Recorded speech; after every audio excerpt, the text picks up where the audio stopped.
Jawa Tengah, provinsi yang penuh dengan pesona wisata dan masyarakatnya yang religius ini menjadi daya tarik tersendiri yang mendukung wisata religi yang menjadi magnet bagi wisatawan.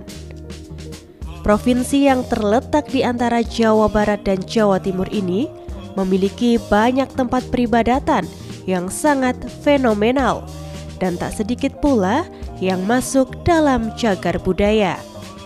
Seperti Masjid Agung Demak, Masjid Menara Kudus, Masjid Sunan Muria, Gereja Blenduk, bahkan ada juga yang menjadi warisan budaya dunia, seperti halnya Candi Borobudur yang ada di Magelang, Jawa Tengah.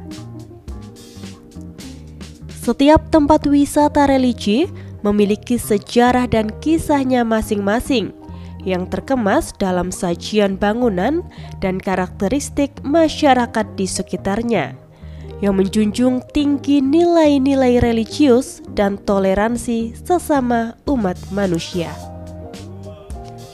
Keagungan, kemegahan, dan ketulusan tercermin dalam destinasi wisata religi yang ada di Jawa Tengah ini. Banyak peninggalan sejarah yang hingga saat ini masih bisa kita saksikan dan nikmati dengan setiap langkah kisahnya. Pemirsa Sapa Nusantara, Jawa Tengah merupakan salah satu provinsi dengan sejarah religi yang menakjubkan. Bahkan banyak tempat peribadatan di Jawa Tengah yang masuk dalam cagar budaya hingga warisan budaya dunia. Hal ini menjadikan Jawa Tengah sebagai provinsi dengan tempat wisata religi yang banyak diminati masyarakat. Dan untuk lebih lengkapnya wisata religi yang ada di Jawa Tengah, ikuti terus perjalanan kami di Sapa Nusantara.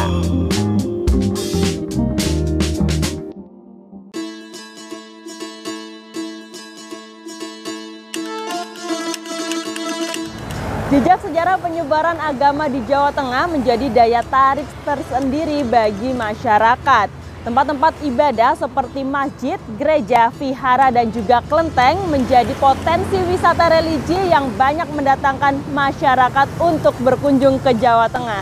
Lalu seperti apa Disporapar mengemas wisata religi ini sehingga banyak mendatangkan wisatawan bahkan dari luar negeri? Kita akan tanyakan langsung di Sapa Nusantara, tetap ikuti kami.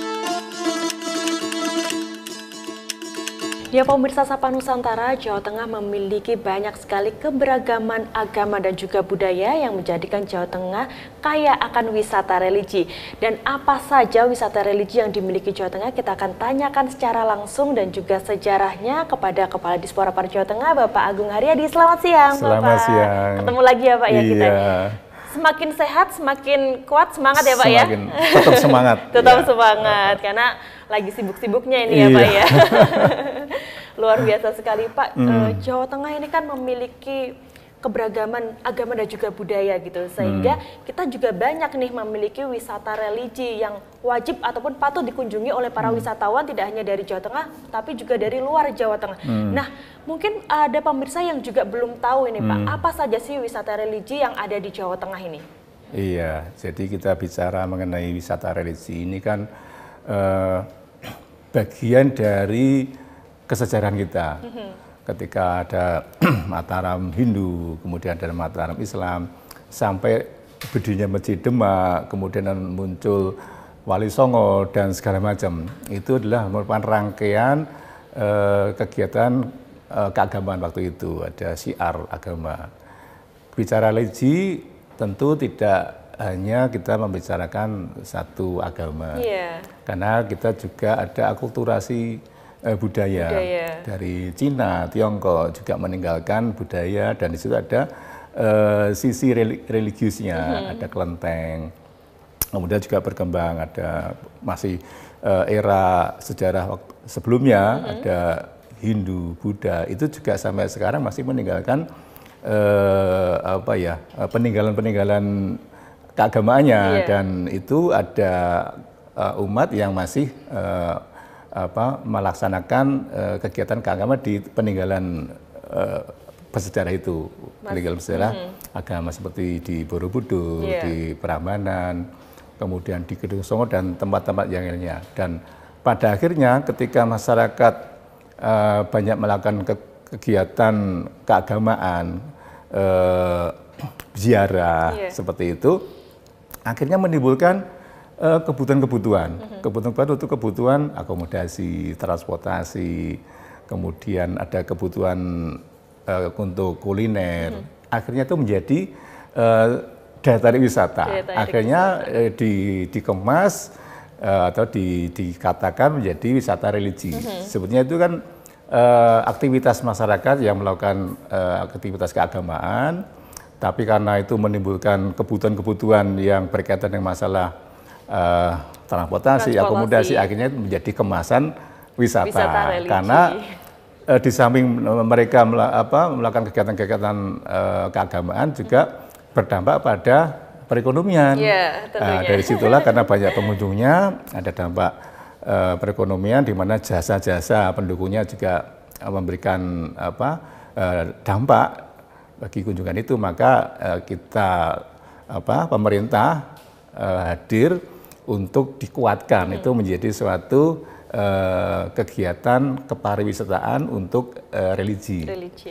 Sehingga untuk wisata religi itu memang tidak satu agama, tapi banyak sekali di Jawa Tengah ini ada kegiatan Waisak. Itu juga di Borobudur menjadi tempat untuk kegiatan keagamaan, dan itu pengunjung juga banyak sekali, dan tidak hanya dari Indonesia, itu dari Thailand, itu juga Malaysia, Singapura juga banyak yang melakukan kegiatan di Borobudur, kegiatan Waisak. Kemudian di Demak sendiri itu menjadi sentra wisata religi Jawa Tengah, di mana di sana juga ada sejarah Wali Songo, di sana Sunan Kalijogo, ada makamnya juga. Kemudian di Kudus, di Pati, di Muria itu juga ada peninggalan Sunan Wali Songo, Wali Songo, peninggalan Wali Songo. Di Jawa Tengah ada tiga Wali Songo. Kemudian tidak hanya peninggalan sejarah, ada bangunan-bangunan baru yang itu memang perpaduan ya Pak ya. Bangunan baru memang itu untuk pusat peribadatan, tapi ikonik itu, ikonik itu juga ada di Solo, di Syekh Sayyid itu, miniatur dari Sayyid yang ada di mana, di Dubai ya, Timur Tengah. Timur Tengah. Ya, itu juga menjadi ikonik, menjadi daya tarik. Akhirnya juga banyak masyarakat yang berkunjung di sana tidak hanya melakukan ibadah, tapi juga ingin mengetahui lebih jauh keindahan dari masjid tersebut. Makanya itu dikemas menjadi wisata religi. Kemudian di Semarang ada Kelenteng Sampokong, itu juga ada kegiatan-kegiatan keagamaan ritual di agama Konghucu ya. Itu ada arak-arakan Sampokong itu juga menjadi bagian dari wisata religi. Kemudian kita juga ada gereja yang ikonik juga, Gereja Belendo. Itu juga menjadi tempat objek yang bisa diminati oleh masyarakat, dan itu menjadi ikon-ikon wisata religi seperti itu. Oke Pak Agung, saya nanti akan lebih detail lagi menanyakan apa saja ini untuk wisata religi yang bisa dikunjungi ataupun dalam waktu dekat ini pemirsa Sapa Nusantara bisa saksikan di Jawa Tengah. Usai jeda pariwara, kita akan kembali di Sapa Nusantara.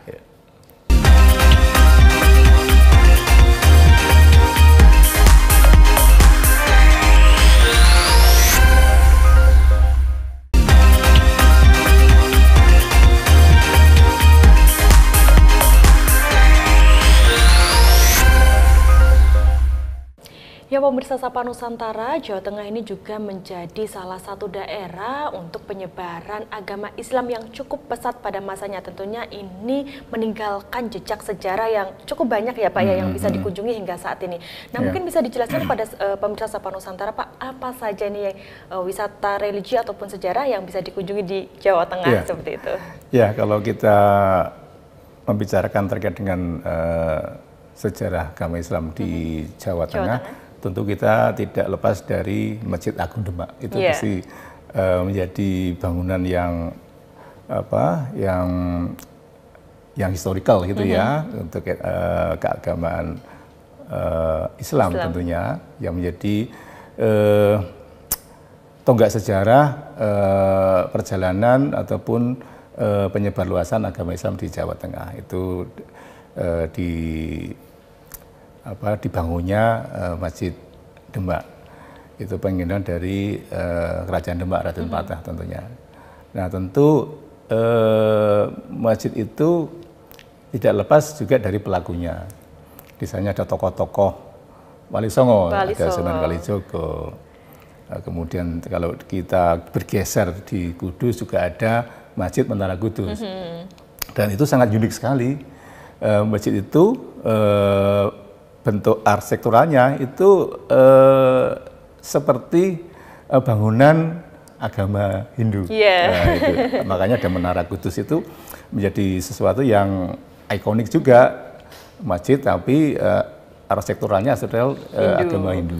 Nah, itu juga sangat menarik sekali dan ada sisi estetikanya, ada seni budayanya. Kemudian juga di Muria, di Muria ada Sunan Muria, paling tidak ada 3 tokoh agama Islam pada saat itu yang menjadi Wali Songo, itu Sunan Kalijogo, Sunan Kudus dan Sunan Muria, di mana mereka meninggalkan jejak-jejaknya, petilasannya, tentu termasuk makam beliau juga yang ada di sana. Itulah yang menjadi daya tarik pengunjung untuk melakukan kegiatan ibadah, ziarah di tokoh-tokoh agama Islam di situ. Disitulah maka banyak pengunjung, akhirnya menjadi pusat kunjungan keagamaan. Nah, itu seperti itu ya. Kalau di Jawa Tengah ikoniknya ya tadi ada 2, Masjid Agung Demak sama Masjid Menara Kudus. Gitu, ya. Tentunya tidak hanya mungkin makam ataupun tempat tinggal dari para wali songo ini ataupun pemuka agama yang menyebarkan agama Islam, tapi juga petilasan, tempat yang mungkin beliau-beliau ini sempat singgahi, itu juga menjadi daya tarik wisata ya Pak? Betul juga. Kalau kita ketahui di Semarang, di kawasan wisata Gua Kreo, di situ ada petilasannya Sunan Kalijogo. Di situ ada petilasan tusuk satenya beliau ada di situ. Sehingga di situ ditumbuhi pohon bambu. Itu dipercaya, diyakini itu merupakan petilasan dari Sunan Kalijogo. Banyak sekali. Luar biasa. Di sungai itu juga ada banyak petilasan Sunan Kalijogo. Dan itu menjadi objek wisata karena dari kemasan narasinya itu sehingga itu menjadi telling story dan itu menjadi kekuatan untuk bisa disampaikan kepada pengunjung bahwa ini bagian dari sejarah agama Islam yang ditandai dengan petilasan beliau, tokoh-tokoh agama seperti Wali Songo, seperti itu. Nah tentunya ini kan banyak sekali wisata religi yang ada di Jawa Tengah, tidak hanya Islam, Hindu, kemudian juga Buddha, Kristen, Konghucu, dan lain sebagainya. Ini untuk mendongkrak ekonomi ataupun perekonomian di Jawa Tengah ini menurut Pak Agung seperti apa? Iya, jadi dengan momentum ya aktivitas kegiatan keagamaan seperti hanya dalam waktu dekat ini, tanggal 23 Mei ada Hari Raya Waisak. 23 Mei di note ini ya Pak ya? Itu saat ini ada rangkaian kegiatan namanya Tudong. Tudong? Ya, Tudong itu kegiatan perjalanan dari titik-titik agama Buddha itu menjadi titik kunjungan. Perjalanan Tudong. Tudong itu salah satu pemeluk agama Buddha, tokoh-tokoh agama Buddha itu berasal dari negara-negara dari Thailand itu. Itu ada 30 orang yang melakukan perjalanan di kawasan menuju ke Borobudur. Ya, itu selama kurang lebih dari tanggal 14 sampai 30 Mei. Mereka melakukan perjalanan Tudong namanya, itu dalam rangka untuk perayaan Hari Raya Waisak. Nah itu kan juga merupakan atraksi religi yang memang bisa kita saksikan aktivitas itu. Nanti puncaknya di tanggal 23 di Candi Borobudur, tentu itu tidak hanya untuk umat agama Buddha, tapi pengunjung juga bisa menyaksikan aktivitas keagamaan itu menjadi daya tarik wisata. Iya, kita nanti juga akan menantikan himbauan dari Bapak PJ Gubernur Jawa Tengah, Bapak Nana Sujana, himbauan bagi para pengunjung yang akan datang ke Jawa Tengah untuk menikmati sejarah yang ditinggalkan oleh para leluhur-leluhur kita tentunya di Jawa Tengah untuk wisata religi. Jangan lupa jelajah Jateng sekarang. Terima kasih Pak Agung. Sama-sama. Assalamualaikum warahmatullahi wabarakatuh. Saya Komjen Pol Purnawirawan Nana Sujana, penjabat Gubernur Jawa Tengah. Para pemirsa Kompas TV di seluruh Indonesia, Jawa Tengah memiliki potensi wisata religi seperti Masjid Agung Demak, Masjid Menara Kudus, Masjid Raya Syekh Zayed Solo, dan tentunya masih banyak lagi. Tak hanya menyuguhkan perjalanan spiritual, wisata religi Jawa Tengah juga syarat akan nilai-nilai sejarah, akulturasi, dan budaya. Hingga keelokan daripada arsitektur yang memukau. Mari beribadah sekaligus menyelami nilai-nilai penuh makna yang bermanfaat bagi kehidupan kita saat ini dan kelak. Ayo jelajah Jawa Tengah sekarang.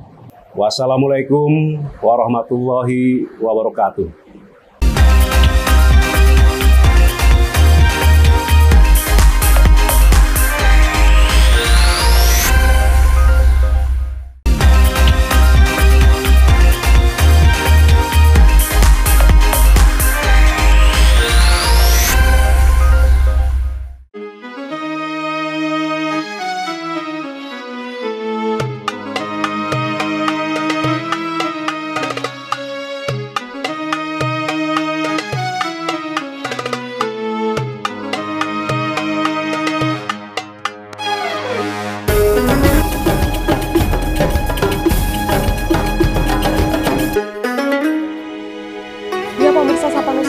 Saat ini saya sudah berada di Masjid Raya Syekh Zayed Solo, yang mana saat ini saya sudah bersama dengan Bapak Munajat. Assalamualaikum Bapak. Waalaikumsalam warahmatullahi wabarakatuh, Mbak Febri. Gimana Pak kabarnya? Baik? Alhamdulillah baik. Alhamdulillah. Pak, ini mungkin pemirsa Sapa Nusantara penasaran sejak dibangunnya ataupun diberdirikannya Masjid Raya Syekh Zayed Solo ini kan banyak sekali wisatawan yang datang ke sini gitu kan. Mereka penasaran dengan interior, arsitektur yang kalau kita datang ke sini seperti tidak di Solo, tidak di Jawa Tengah seperti itu. Mungkin bisa dijelaskan sejarah berdirinya itu seperti apa? Ya. Jadi ini awalnya ini hasil kunjungan sekarang Presiden Muhammad bin Zayed, Presiden dari Uni Emirat, waktu itu masih Crown Prince, putra mahkota. Jadi kunjungan ketemu dengan Bapak Presiden kita, Pak Jokowi, terus kemudian setelah pertemuan itu ada ide untuk memberikan hadiah kepada Pak Presiden, kayak gitu. Terus singkat cerita, akhirnya saya diberi amanat untuk diceritakan, waktu itu Pak yang menceritakan itu Pak Menko, Pak Luhut, itu manggil saya, terus menceritakan Pak Presiden Crown Prince Muhammad bin Zayed akan memberikan hadiah. Terus beliau mintanya di Solo, kayak gitu. Mintanya di Solo yang dekat dengan rumah Pak Jokowi. Bapak Jokowi. Ya, jadi idenya itu sederhana. Idenya sederhana, mau membahagiakan sahabatnya, kayak gitu. Terus kemudian akhirnya setelah cari-cari kita, mereka pengennya itu juga besar sekali. Waktu itu kalau bisa 10-20 hektar. Tapi di Solo kan nggak mungkin. Kita sudah cari kemana-mana, akhirnya singkat cerita ya akhirnya yang mungkin ya ini. Jadi dulu ini tanah milik Pertamina. Terus kemudian dibangun masjid itu. Terus kemudian desainnya seperti apa? Nah, itu waktu itu juga dibicarakan. Oh, itu biar aja Pak Presiden sama Pak Crown Prince waktu Syekh Muhammad bin Zayed, untuk akhirnya singkat cerita mereka bersepakat kalau bisa mungkin permintaan Pak Jokowi itu mirip dengan Masjid Raya Syekh Zayed yang ada di Abu Dhabi. Nah, itu salah satu masjid ikon milik Uni Emirat Arab. Ya. Cuma besarnya mungkin 6 atau kali lipat dari sini. Ya, luas parkirannya itu bisa 10 kali lipat dari sini. Luas parkirnya sana, nah, kayak gitu. Jadi mulai dari awal ingin memberikan hadiah, tapi justru malah bisa memberikan manfaat bagi masyarakat Solo, masyarakat Jawa Tengah dengan mendatangkan banyak sekali pengunjung ke sini ya Pak ya.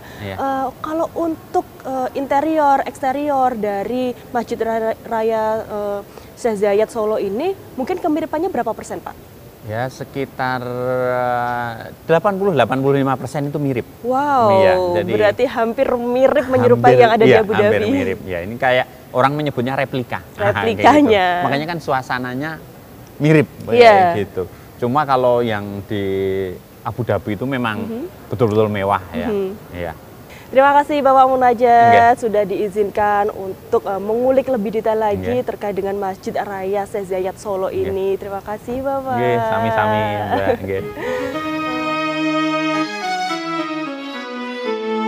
Pemirsa Sapa Nusantara, Jawa Tengah dengan beragam budaya dan religi yang ada di dalamnya yang teraju dengan toleransi dan kerukunan antar umat beragama menjadikan Jawa Tengah sebagai keindahan yang wajib dikunjungi.